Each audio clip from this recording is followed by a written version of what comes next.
Pernah nggak sih ngerasa sumpek banget sama riuhnya dunia sekarang? Nah, dalam penjelajahan kali ini, kita bakal coba lihat sebuah jalan yang beda. Sebuah panduan buat nemuin ketenangan di dalam diri, buat jadi penikmat keberadaan yang sesungguhnya. Di tengah dunia yang gaduh, ada sekelompok jiwa yang memilih jalan sunyi. Wow, dalam banget ya. Rasanya, kutipan ini kena banget buat kita semua.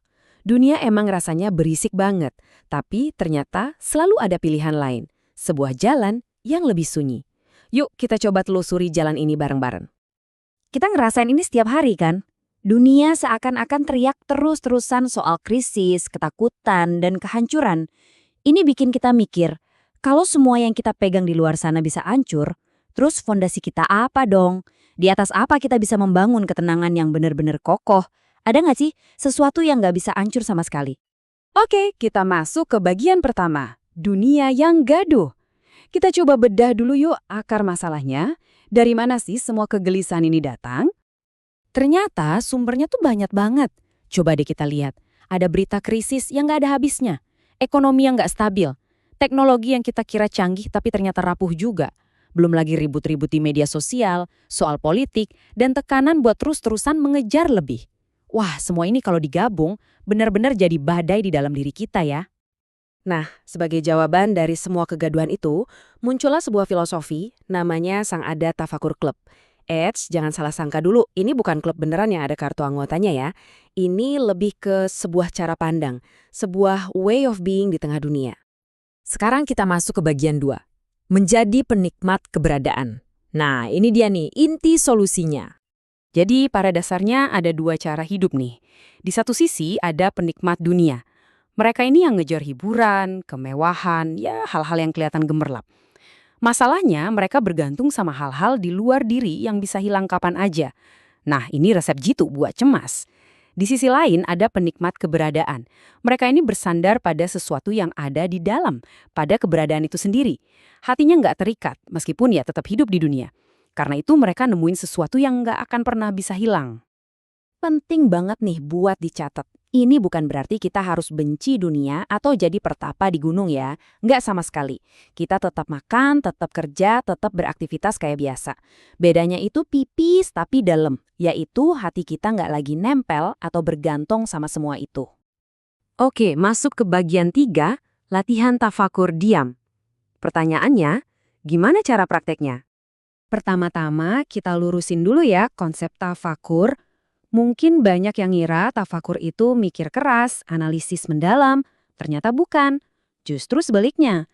Tafakur itu adalah kehadiran yang murni dan hening, pure presence. Latihannya bisa dipecah jadi 3 langkah simple. Pertama, hadir tanpa drama. Maksudnya, ya udah rasain aja apa yang terjadi tanpa ditambahin cerita-cerita di kepala. Kedua, hadir tanpa tuntutan. Nggak usah maksa momen ini harus jadi begini atau begitu. Terima aja. Dan yang ketiga, hadir dalam sunyi. Cukup, diam, dan merasakan. Dan keheningan ini bukan lari dari dunia loh. Justru sebaliknya. Ini adalah perjalanan pulang. Pulang ke pusat diri kita. Ke rumah yang sering banget kita lupain karena terlalu sibuk sama keramaian di luar. Lanjut ke bagian 4, mengenal diri semu. Nah, kalau kita udah mulai latihan tadi, kita bakal sadar sesuatu yang penting banget. Ternyata di dalam diri kita ini ada 2 penghuni. Coba kita bedain ya, ada yang namanya diri semu. Ini tuh ego kita, si suara di kepala yang doyan banget dipuji, takut gagal, yang butuh validasi dari orang lain. Nah, lawannya adalah diri sejati. Ini adalah kesadaran yang jadi saksi di belakang itu semua. Dia cuma ngamatin, tenang, jernih, nggak ikutan drama. Perhatiin deh kata-katanya. Ditundukkan, bukan dibenci, bukan dihancurkan. Jadi tujuannya bukan perang sama ego, tapi supaya kita nggak lagi dikontrol sama dia. Kalau si diri semu ini udah jinak, nah yang muncul itu kejernihan. Semua kepalsuan dalam diri kita pelan-pelan rontok. Oke, kita sampai di puncaknya. Bagian 5, hidup sebagai ibadah. Ketika kesadaran ini udah matang, dampaknya luar biasa. Seluruh hidup kita bisa jadi sebuah ibadah. Di titik ini, nggak ada lagi tuh pemisahan antara kerja dan ibadah. Batasan antara yang sakral sama yang biasa itu lumer. Semuanya jadi satu. Setiap helaan napas menjadi pengingat. Bekerja pun menjadi pengabdian. Dan diam menjadi doa. Dan kita sampai di bagian terakhir, menemukan yang tak hilang. Ini adalah hadiah utamanya. Dunia boleh berubah, zaman boleh runtuh, teknologi boleh hilang, tetapi keberadaan tidak pernah pergi. Kutipan ini merangkum semuanya. Apapun yang ada di luar sana itu sifatnya sementara, bisa datang dan pergi. Tapi ada satu hal yang nggak pernah pergi, keberadaan itu sendiri. Dan itulah jangkar kita yang paling kuat.